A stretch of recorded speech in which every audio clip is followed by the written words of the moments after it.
علیہ السلام نے فرمایا بندہ سادہ تھا پر بات پتے کی کر گیا. یہاں تک لکھا امام صفوری نے کہ قیامت کے دن اللہ ایک بندے کے لیے دوزخ کا حکم دے گا. بندہ جہنم کی طرف جا رہا ہے, فرشتے زنجیریں ڈال کے کھینچ کر لے جا رہے ہیں. بندہ جا رہا ہے دوزخ کی طرف, فرشتے کھینچتے ہیں تو پھر مڑ کے پیچھے دیکھتا ہے. توجہ ہے میری بات پر؟ ادھر دیکھنا ذرا. وہ کئی دفعہ کسی کو کھینچتے ہیں نا تو مڑ مڑ کے پیچھے دیکھتا ہے. چلو آپ کو سمجھاتا ہوں, سمجھ آ جائے گی. وہ جب سکول جانے کو دل نہیں نہ کرتا تھا جی, ان کے لیکچر دینے نا اپنے بچیاں نو, اور بڑا 1.5 گھنٹے کا, بچے ناراض نہ ہو جائے. جب وہ کبھی جس نلائق کا سکول جانے کو دل اور اس کو کھینچتے تھے تو وہ پلٹ پلٹ کے پیچھے جاتا نہیں. اسی طرح مدرسے میں بھی جب آتے ہیں تو کئی بچے ایسے ہوتے ہیں جو آتے نہیں تو کھینچ کھینچ کے نہیں لے جاتے کئی دفعہ. تو جب کھینچ کے فرشتے جہنم کی طرف لے جا رہے ہیں, کھینچتے ہیں تو پلٹ کے پھر پیچھے دیکھتا ہے, پھر فرشتے کھینچتے ہیں پھر پیچھے دیکھتا ہے, پھر فرشتے. ذرا نظارہ دیکھنا, دوزخ کو لے جا رہے ہیں, پلٹ پلٹ کے اللہ کی طرف دیکھتا ہے. دوزخ کا دروازہ آ گیا, پھر پیچھے دیکھ رہا ہے. رب کریم نے فرمایا اسے واپس بلاؤ, رحمت دا دریا الہی, بلاؤ اسے واپس. واپس آیا. اللہ نے فرمایا بتا تو پلٹ پلٹ کے کیا دیکھتا تھا؟ ویسے اللہ کو نہیں پتا کیا دیکھ رہا ہے, کیا دیکھ رہا تھا. تو رو پڑا, عرض کرنے لگا مالک میرا یقین تھا کہ تو بڑا ہی کریم ہے. اللہ میرا ایمان تھا تو بڑا رحیم ہے. اللہ میرا ذہن تھا تو معاف کرنے والا ہے. جب فرشتے کھینچتے تھے نا تو شیطان مجھے کہتا تھا اب تو جہنم میں جائے گا, پر میرا یقین کہتا تھا نہیں, رب نے معاف کر دینا ہے, اللہ نے معافی دے دینی ہے, بخشا جاؤں گا. پھر شیطان کہتا تھا جب فرشتے کھینچتے تھے, میں کہتا تھا نہیں معافی مل جائے گی. یا اللہ دوزخ کا دروازہ آ گیا پر میری امید نہیں ٹوٹی.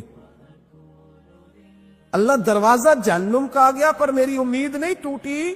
اور جب میں نے آخری دفعہ پلٹ کے دیکھا تیری آواز آئی کہ واپس لاؤ, تو میرے اندر سے آواز آئی کہ لے بھئی تیرا یقین جیت گیا ہے, تیرا ایمان جیت گیا ہے, تیرے اندر کی روحانیت کامیاب ہو گئی.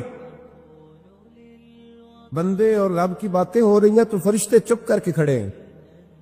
رب نے فرمایا تم خاموش کھڑے ہو. عرض کی یا اللہ اب اس کا کرنا کیا ہے؟ فرمایا کرنا کیا ہے؟ جو میری رحمت کی اتنی زیادہ امید رکھے اسے جہنم میں ڈال دوں؟ یہ کیسے ہو سکتا ہے؟ اس کو پکڑو اور میرے فضل کے ساتھ اسے جنت عطا کر دو. تو پہلی بات یہ کہ اللہ کی رحمت کی امید رکھے. صبح سے شام تک کہے الحمدللہ. کیا کہے؟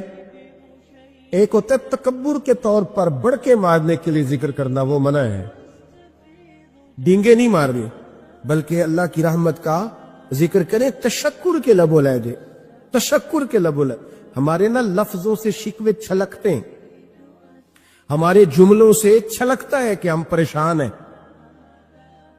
ہماری باتوں سے محسوس ہوتا ہے کہ ہم کسی وجہ سے بڑی تکلیف میں ہیں. اس کو نکال دے. جب بندہ اللہ کی رحمت کی امید کرے گا تو اللہ بھی پھر رحمت, فضل اور کرم کے بادل ہی برسائے گا. دوسری بات ہمارے بزرگوں نے لکھی ہے, اگر اللہ کے قرب کا رستہ طے کرنا ہے تو وہ اس طرح ملے گا کہ اللہ کے ہر فیصلے پہ راضی ہو جاؤ. جہاں اللہ نے مجھے بٹھایا میں راضی ہو جاؤں, جہاں اللہ تبارک و تعالیٰ نے میرے بھائی کو بٹھایا ہے وہاں میرا بھائی راضی ہو. جہاں جہاں اللہ نے ہمیں بٹھایا ہے ہم اس جگہ پہ راضی. معاملہ پتہ کیا ہے؟ ہم اپنی مرضی کا فیصلہ چاہتے ہیں, مرضی تو اللہ کی چلے گی, مرضی اللہ کی چلے گی. میرے رسول کریم علیہ السلام نے صحابہ سے پوچھا تم کون ہو؟ حضور مومن. فرمائی ایمان کی دلیل دو. یہ بات مجھ سے کو پوچھے تو شاید میں جھگڑا کروں کہ ایمان کی دلیل. حضور نے فرمایا کون ہو؟ یا رسول اللہ مومن. فرمایا دلیل دو. حضور دلیل ہے ہمارے پاس. دو. یا رسول اللہ اللہ نعمت دیتا ہے تو ہم شکر ادا کرتے, مصیبت ڈالے تو صبر کرتے, اور جو فیصلہ اللہ ہمارے حق میں کر دے ہم اس پر راضی رہتے ہیں. میرے محبوب کا چہرہ خوشی سے کھل اٹھا. فرمایا تمہیں مبارک ہو, تم تو واقعی بڑے پکے مومن ہو. تم مومن ہو, اگر اللہ کے فیصلوں پہ راضی رہتے ہو تو پھر تم حضور فرماتے ہیں کچھ لوگوں کو اللہ قیامت میں بغیر حساب کتاب جنت میں داخل کرے گا، فرشتے پوچھیں گے پل صراط سے ہوا ہے؟ وہ کہیں گے دیکھی نہیں۔ میزان عمل تلوائے؟ وہ کہیں گے دیکھا ہی نہیں۔ کیسے یاد ہے؟ تو کہیں گے خدا کے فضل سے یاد ہے۔ فرشتے پوچھیں گے تمہارا عمل کیا تھا؟ وہ کہیں گے کچھ بھی نہیں، عام لوگوں کی طرح نماز پڑھتے تھے، روزہ رکھتے تھے، حج فرض ہوا تو کیا، زکوٰۃ اگر ہمارے اوپر لاگو ہوئی تو دی، عام روٹین کے معاملات۔ تو فرمائے اتنی بڑی فضیلت کے بغیر حساب کتاب جنت، کوئی تو وجہ ہوگی۔ تو بندے عرض کریں گے وجہ ایک ہی تھی کہ رب جو ہمارے حق میں فیصلہ کرتا تھا ہم اس پر راضی ہو جایا کرتے، ہمیں کوئی شکوہ اس پر رہتا۔ علامہ ڈاکٹر محمد اقبال رحمت اللہ علیہ، توجہ ہے میری بات پر؟ ادھر دیکھنا ذرا میری طرف، اللہ آپ کو خوش رکھے۔ کچھ لوگ نا جی کہتے ہیں ڈاکٹر اقبال نے داڑھی کیوں نہیں رکھی تھی؟ تو جی غلطی کی علامہ اقبال نے، رکھنی چاہیے تھی ادھر۔ ناراض ہو گیا آپ لوگ؟ جو جس کی غلطی ہے وہ اس کی یہ غلطی ہو گئی ان سے، انہوں نے نہیں ٹھیک کیا۔ اب اقبال کے داڑھی نہ رکھنے سے کیا سنت کی مخالفت پر اسے ڈگری دی جائے گی؟ وہ میں ہی کیوں نہ ہوں، جو کام خلاف سنت ہے وہ بہرحال۔ لیکن میرا سوال یہ ہے کہ اقبال نے صرف داڑھی نہیں رکھی، باقی سارے کام اچھے کیے، تو آپ باقی کے تو سارے اچھے کر لینا۔ اقبال نے جو کام کیا، جو دین کا درد دیا، جو پیغام دیا، جو جد و جہد کی، اس کو تو سمجھ لو نا۔ مطلب صرف داڑھی پہ آ کے دلیل پکڑتے ہو۔ علامہ اقبال نے مکان بھی نہیں بنایا اپنا، کتنا بڑا آدمی ہے، کوئی جائیداد ہے اس کی؟ تسی بھی چھڈو مکان سارے۔ اقبال وہ دیکھیں نا، بابے بلے شاہ کی لوگ مثال دے دیں کہ بابا صاحب مجذوب آدمی تھے، تو بابا صاحب کے حصے میں تو کئی مربع زمین آتی تھی، وہ بھی انہوں نے نہیں لی۔ ہمارا ملانگ روٹی کا اس کو پتا ہے، نوٹوں کا بھی پتا ہے کہ 5000 والا کون سا ہے، 100 والا کون سا ہے، باقی ٹائم وہ بابا بلے شاہ بن جاتا ہے۔ یہ کون سا سٹائل ہے کہ مرضی کی چیز آئی تو قابو کر لی؟ تو ڈاکٹر اقبال نے یہ درست کیا، لیکن اس کے باوجود ہمارا نظریہ ہے کہ اللہ اس کی یہ خطا معاف کرائے گا، پر بندہ بڑا باکمال تھا، یہ بڑی خوبی تھی، اور اس میں بھی کچھ حکمت ہوگی، کچھ باتیں ایسی انہوں نے لکھی ہیں بعض جگہوں پہ۔ لیکن اقبال کی جو معرفت ہے، جو حسن ہے، جو وقار ہے ان کے لب و لہجے میں، اس کا انکار کیا جا سکتا نہیں۔